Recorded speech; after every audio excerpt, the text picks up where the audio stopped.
When I was young, going to thrift stores was frowned upon, the worst of a status symbol.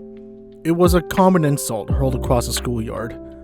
Many years later, however, that perception changed. There wasn't any lingering shyness stepping into thrift stores anymore. It was all thanks to my friends sharing the thrift finds that brought me to go on my own. While I don't go to thrift stores as much as I did in years past, I still cherish all the things that I found, and I just want to share them with the world. This camera launched in September of 2002. I would come to own the camera 19 years after the fact. It didn't come with any lenses. Thankfully for me, I am a Canon shooter, so I already got EF mount lenses on hand. Now, it's my go-to film camera. By this point, I've been freelancing as a photographer for 3 years. I've never really dabbled in film photography before outside of a class I took in high school. Now, I can say that I shoot both digital and film. What I've come to enjoy about film photography is the drastic shooting experience difference between film and digital. I've been spoiled with modern camera technology, being able to shoot images at high frame rates per second without a care in the world. Now, each shutter costs me 13 cents. And there's no takebacks. I wouldn't even know that I screwed up an image until weeks later once the film gets developed and printed. I wouldn't have this experience if I hadn't found the film camera thrifting on my own for the first time. The second item that I picked up on this trip is the Guitar Hero 2 Explorer guitar for $10. Yeah, I was way into the rock band craze back in 2007. I knew of Guitar Hero song mods, but I didn't know that people were playing a full-fledged Guitar Hero game by way of Clone Hero on PC. I wasn't actively looking out for the Explorer guitar, but seeing how expensive they go for now, I took my chance on the $10 guitar. It works like a charm. Knowing that I have a music rhythm game that I can play whenever I want with the controller that works best with it, it's a pretty sweet deal. This is my Polar White Nintendo DS Lite. No, this isn't the next item. I've had this thing since 2006 and I cherish it to this day, even with the broken hinge. I don't exactly remember when the hinge broke, but initially I didn't think it was a big deal.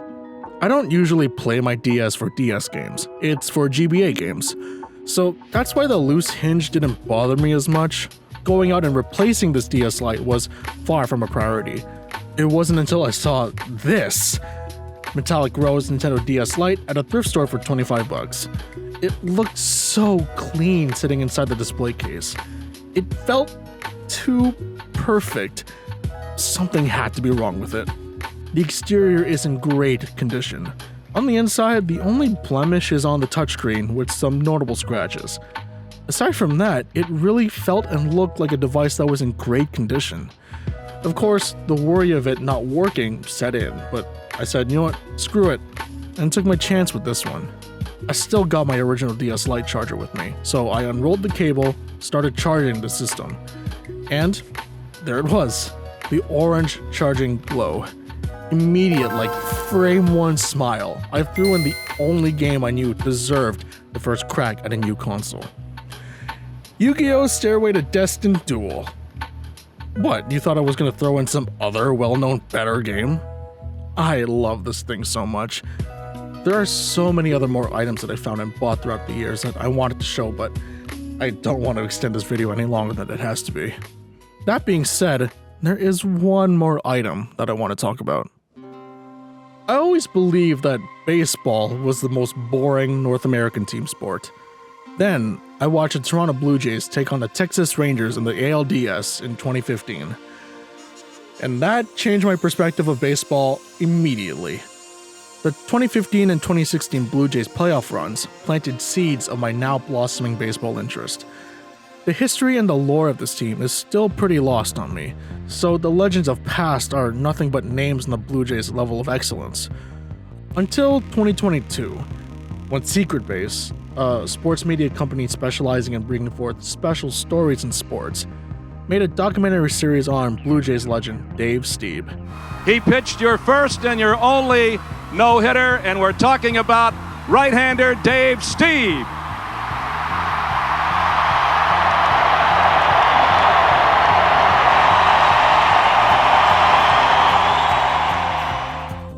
Before this, Roy Halladay, in my mind, was the Jays' best pitcher.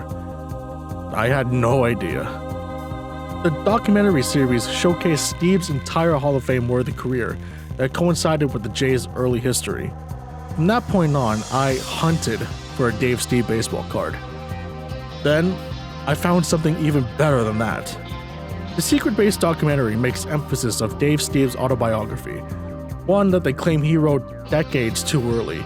He wrote the book in the middle of his prime, before his 30th birthday.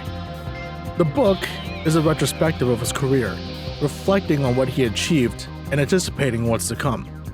It's also prophetic, foreseeing the end of his career and exactly how it would happen. It's a short read, but it's in every way a perfect book, knowing the history of Dave Steve and the roller coaster of his career. I cherish this book so much on so many levels as a Toronto Blue Jays fan.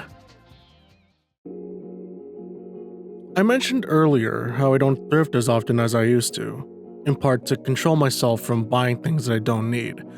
Despite that, I will cherish and love the things that I've found for a very long time.